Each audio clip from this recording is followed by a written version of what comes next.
Have you ever stopped to consider the hidden shapes within words? We often think of language as purely symbolic, a system of arbitrary signs and sounds. But what if there's more to it than that? What if the very sounds of words carry inherent qualities? Qualities that resonate with our senses and shape our understanding? Imagine two drawings, one spiky and jagged, a burst of sharp angles and aggressive lines, the other soft and rounded, a gentle curve, a comforting embrace of circular forms. Now I give you two made-up words, words that have no prior associations, no baggage of meaning attached to them. Bouba and Kiki. Which word fits which shape? Take a moment, consider the sounds, the feel of each word in your mind. Which shape seems to naturally align with Bouba, and which with Kiki? If you're like most people, across cultures and languages, you instantly match Kiki to the spiky shape, that visual representation of sharpness and aggression. And Bouba to the rounded one, that gentle, embracing form. This is the Bouba-Kiki effect, a fascinating phenomenon that reveals a hidden dimension of language. A clue that the link between a word's sound and its meaning isn't always random, isn't always a matter of pure convention. There seems to be something deeper at play. The sharp, quick sounds of Kiki, the staccato rhythm, the abrupt stops, feel pointy, like tiny needles pricking the air, while Bouba's rounded, flowing sound, the smooth transitions, the gentle vowels feel soft and curved like a caress. For centuries, linguists believed words were arbitrary symbols, a system built on nothing but agreed-upon conventions. Dog could just as easily be called anything else, a floof or a snoot, with no inherent connection between the sound and the furry creature it represents. But the Bouba-Kiki effect challenges this deeply ingrained assumption, forcing us to reconsider the very foundations of language, hinting that our brains may be wired, pre-programmed in some fundamental way, to find meaning in the texture and shape of sound itself, to perceive a correspondence between auditory and visual forms. It's not just a party trick, it's not just a fun experiment to play with friends. It's a window into how language and perception intertwine, how our senses work together to create meaning. Our ancestors may have formed words by mimicking the world around them, drawing inspiration from the sounds and shapes of their environment. Gushing rivers, with their rushing, fluid sounds, cracking branches with their sharp, sudden snaps, soft breezes whispering through the trees, each with its own sonic quality, its own unique acoustic signature that resonated with its form and function. The Bouba-Kiki effect is a modern echo of this ancient process, a faint whisper from the dawn of language. It reminds us that deep within our minds, in the hidden recesses of our consciousness, we're all sculptors of meaning, constantly shaping and reshaping our understanding of the world through language, shaping language from the raw material of sound, molding it to fit our perceptions and experiences. This phenomenon opens a door into the mysterious corridors of human cognition, inviting us to explore the intricate connections between sound, shape, and meaning. It suggests that language is not just a code, a set of arbitrary symbols to be deciphered, but a living bridge between our senses and our speech, a vibrant tapestry woven from sound, shape, and meaning. The next time you hear a word, any word, ask yourself, pay attention to its sound, its texture, its rhythm. Does it sound like what it means? You might be surprised by what you discover. For decades, a prevailing theory among linguists insisted that words are, at their core, arbitrary. This idea became a cornerstone of linguistic thought, shaping how we understood the relationship between language and the world around us. It suggested a fundamental disconnect, a gap between the sounds we use and the concepts they represent. In essence, there's no inherent or natural link between a word and what it represents. The connection is purely conventional, a matter of agreed-upon usage within a community of speakers. The word tree, for example, has no intrinsic connection to the leafy towering plant we all recognize. But even as this idea took hold and became widely accepted, some researchers, driven by curiosity and a sense of unease, quietly questioned it. They wondered if the arbitrariness of language was truly as absolute as it seemed. One of the earliest challenges to this notion came in the 1920s with Wolfgang Kohler's famous Bouba-Kiki experiment. This experiment, which originally used the names Takete and Maluma, presented participants with two shapes, one round and curvy, the other sharp and angular. The results suggested our minds aren't blank slates, devoid of pre-existing associations when it comes to language.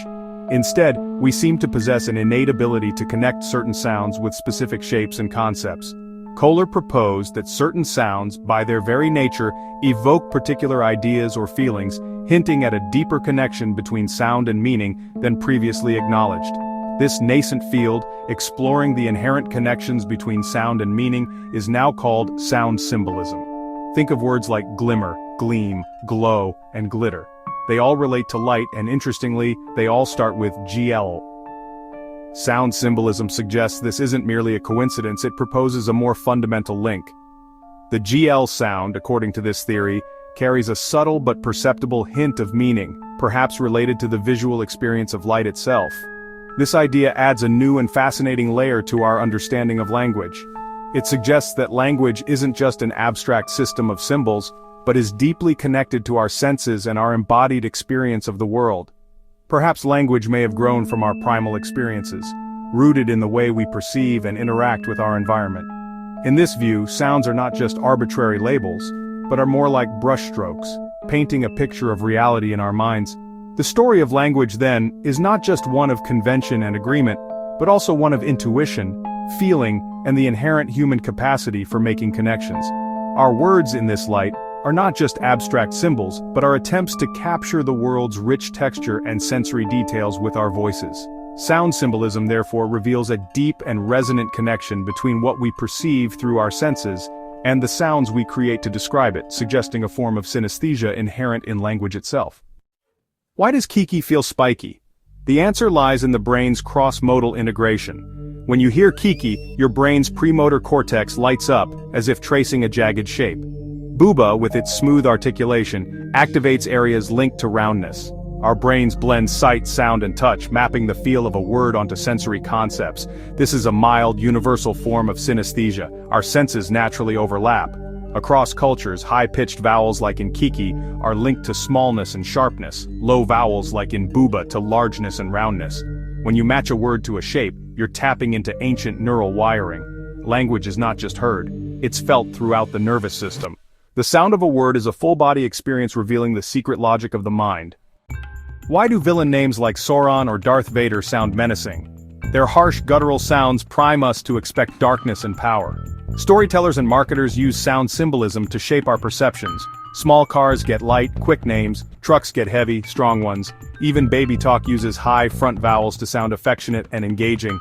The sounds of words influence us everywhere, from fantasy worlds to product shelves. A cleaning product called Swiffer sounds swift and light. Brillo sounds tough and abrasive. We're constantly nudged by phonetic persuasion, often without realizing it. Words are not just labels, they're agents shaping our feelings and choices. Sound symbolism is a hidden force in our daily lives. Want to harness the power of sound? Start by listening to the feel of words. Match the sound of a word to the feeling you want to convey. Sharp consonants for speed, flowing vowels for luxury. Writers and speakers can use this to emphasize strength or excitement. Learning a new language? Notice how words like goro goro, Japanese for a rumbling sound, or susurrar, Spanish for whisper, mimic their meanings. By linking words to sensory experiences, you create stronger, more memorable connections. Consider the names in your life. Do their sounds fit their purpose? Be intentional with your phonetic palette. Sounds have weight, texture, and color. Share a word that just feels right to you. Is sound symbolism universal? The basics, sharp sounds for sharp objects, seem hardwired, but culture shapes the details. Different languages have different sound patterns, leading to unique symbolic associations. Onomatopoeia varies. English dogs say woof, Japanese dogs say wan, Russian dogs say gav. Each language filters the world's sounds through its own rules. The value of a sound is co-created by our brains and our culture. Social factors add new layers. Some sounds signal prestige, others informality. The rolling R is theatrical in English, standard in Spanish. The digital age is blending sound symbolic associations across cultures. Emojis and stylized spellings inject feeling into text, evolving how we express sound. Sound symbolism is a living system shaped by mind, culture, and technology. What happens when AI learns the shape of words? Today, language models analyze not just meaning, but the feel of words. Marketers can use AI to generate names that sound fast, strong, or fresh, moving naming from art to data science. AI can analyze speeches, suggest evocative language, or help make sound-based tools for accessibility. But this power raises questions. If AI can craft messages that tap our subconscious, what does that mean for persuasion and free will? As machines learn our intuitive language, we must become more aware of how sound shapes our thoughts. The future of communication will demand more discerning listeners. Whether from a human or a machine, the hidden symphony of sound will shape our world. Let's put sound symbolism into practice. It's one thing to understand the theory, but the real magic happens when you start applying these principles to the world around you. We're going to walk through a few exercises that will help you develop your ear and your intuition for how sounds and meanings connect. First, try a sound audit. This is all about active listening and observation. For a day, notice the names around you. Pay attention to the sounds of the words themselves, not just their literal definitions. Products, companies, characters, consider the sounds they evoke. Say them out loud. Feel the vibrations in your mouth and throat. Notice how the sounds resonate. Do they fit their function? Does the name of the product align with what it does or how it makes you feel? Write down 5 that match, where the sound of the name seems perfectly suited to the thing it represents, and 5 that don't, where the sound feels dissonant or out of place. This contrast will sharpen your awareness. Next, play the naming game. This is a fun way to explore the possibilities of sound symbolism. Pick an object, any object, and invent 2 names for it. Let your imagination run wild. One that sounds big and old, evoking a sense of history and grandeur.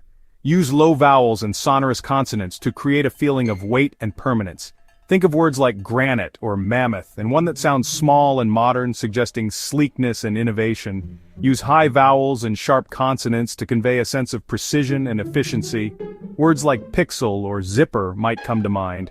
This exercise trains your brain to make connections between sounds and concepts, to think in sound shapes, to visualize the sonic texture of words. Finally, practice phonetic substitution. This is where you actively manipulate the sounds of language. Take a sentence you've written, something you've already crafted with care, and swap a key word for a synonym with a different sound. Use a thesaurus to find alternatives. Notice how the feel of the message changes, even though the meaning remains largely the same. Tackle sounds tougher than address. Feel the difference? The alliteration and harsher consonants create a more forceful impression. These exercises help you become more attuned to the subtle power of sound. An intentional creator of sonic meaning, someone who understands how to use sound to enhance your message. The more you practice these techniques, the more you'll see the hidden architecture of language, the underlying patterns that connect sound and meaning. Sound symbolism isn't just theory, it's not just an abstract concept, it's a toolkit for communication, a set of practical tools you can use to improve your writing and speaking.